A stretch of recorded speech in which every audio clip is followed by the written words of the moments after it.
இப்ப திமுக அப்படின்னா ஒரே குடும்பம், 10 குடும்பம் எல்லாம் கிடையாது, எல்லாரும் கிளம்பு, எல்லாம் ஒரே குடும்பம் தான். என் பையன், அடுத்தது இன்னொருத்தர் இருக்கார், மருமகன், 2 பேர் தான். அங்க வேணாலும் நல்ல அப்பாவா இருக்கிறார். தமிழகத்திற்கு அப்பாவாக நீங்கள் இல்லை, நீங்கள் இல்லை.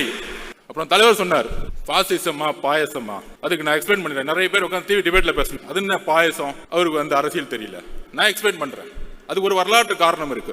நேஷனல் பாசிஸ்ட் பார்ட்டி முசோலினி அவர்களால் 1ஆம் உலக போருக்கு பிறகு தொடங்கப்பட்ட கட்சி. அந்த கட்சியோட குறிக்கோள் தொழிலாளர்களையும் ஏழ்மையும் ஒழித்து ஒரு அரசியல் அதிகாரத்தை மக்களால் உருவாக்குவது. அப்படி உருவாக்கும் பொழுது இனவாத அரசியலை அவங்க வந்து கையில் எடுத்தாங்க.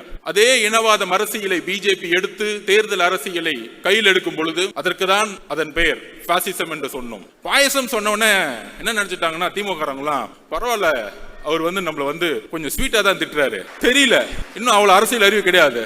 3ஆம் தலைமுறை இல்ல, 3ஆம் தலைமுறை கொஞ்சம் கம்மியா தான் இருக்கும், அவங்களுக்கு தெரியாது.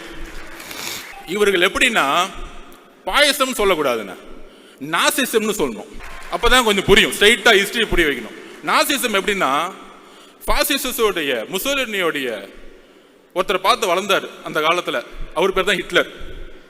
அவர் தான் வந்து பாசிச உருவாக்குனார். National socialist German labours party, அந்த கட்சியோட பேர் பார்த்தீங்கன்னு வச்சுக்கோங்க, சோசியலிஸ்ட், லேபர், தொழிலாளர்கள் எல்லோரும் சமம் அப்படிலாம் இருக்கும். நம்ம திமுக மாதிரி ஆஹா எவ்வளவு அழகா இருக்கு, அண்ணா அவர்கள் உருவாக்கி ரொம்ப அழகா இருக்கும். அண்ணா 3ஆவது தலைமுறையில ஒன்னே ஒண்ணுதான் ஊழல், சும்மா பேருக்கு வந்து பேசிக்குவோம், ஜனநாயகமே இருக்காது. நம்ம சட்டசபையில் பேசுவாங்கல்ல, நம்ம ராஜ்மோகன் அவர்களை போய் நம்ம எப்படி அவையை வந்து நடத்தினாரு, அவரை வந்து நம்ம வந்து ஸ்பீக்கர் ஆகிடலாம். சட்டசபை பார்த்தீங்கன்னா எப்படி இருக்குன்னா, எதிர்கட்சி தலைவர்கள் பேசுறத காமிக்கிறதே கிடையாது.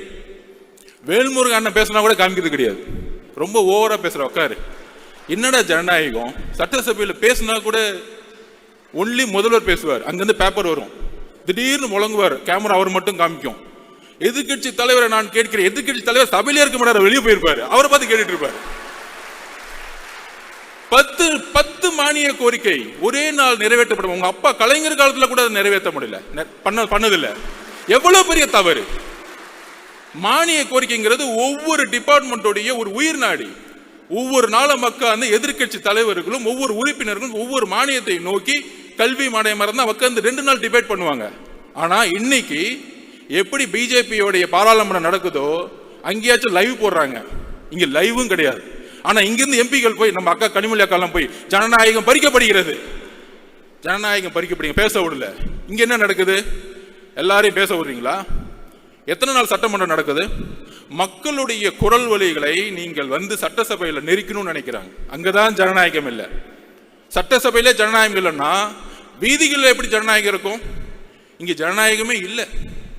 சோ நான் சொல்ல வந்தது என்னன்னா, எப்படி ஹிட்லர் முசோலினி பார்த்து வளர்ந்தாரோ அதே மாதிரி நம்மளுடைய இன்றைய திமுக, அண்ணா இருக்கும்போது திமுக வேற, கொஞ்சம் அடுத்துக்கு அப்புறம் வந்தவங்க வேற. நம்ம கலைஞர் வந்தவொடனே கொஞ்சம் குடும்ப திமுகவா மாத்தினாரு, ஒரு 10 குடும்பம் இருக்கும்.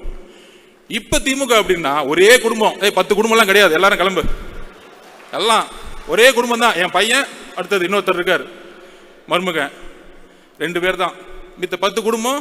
இதுதான் கலைஞர்கிட்ட இருந்தும் இன்னைக்கு இருக்கக்கூடிய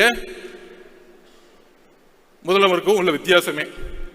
அங்க வேணாலும் நல்ல அப்பாவா இருக்கிறார். தமிழகத்திற்கு அப்பாவாக நீங்கள் இல்லை, நீங்கள் இல்லை.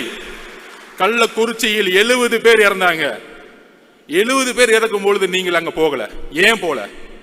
எதுக்கு போல? கள்ளக்குறிச்சியில் இறந்தவன ஐஏஎஸ் மாத்துறாங்க, ஐபிஎஸ் மாத்துறாங்க. ஒரு வார்டு கவுன்சிலருக்கு நம்ம ஒரு வீடு கட்டினா வந்து நிக்கிறாரு, எனக்கு ஏன்டா கமிஷன் கொடுக்க மாட்டேங்கிற வீடு கட்டுறேன்னு. அப்ப இவ்வளவு பெரிய கலாச்சாரம் காய்ச்சற உங்களுக்கு அந்த துறையோட அமைச்சருக்கு ஒன்னும் தெரியாதான், அங்க இருக்க எம்எல்ஏக்கு ஒன்னும் தெரியாதான், கவுன்சிலருக்கு ஒன்னும் தெரியாதான், ஐஏஎஸ் ஆபீசர் மட்டும் சர்ச் பண்ணு. என்ன ஒரு அரசியல்!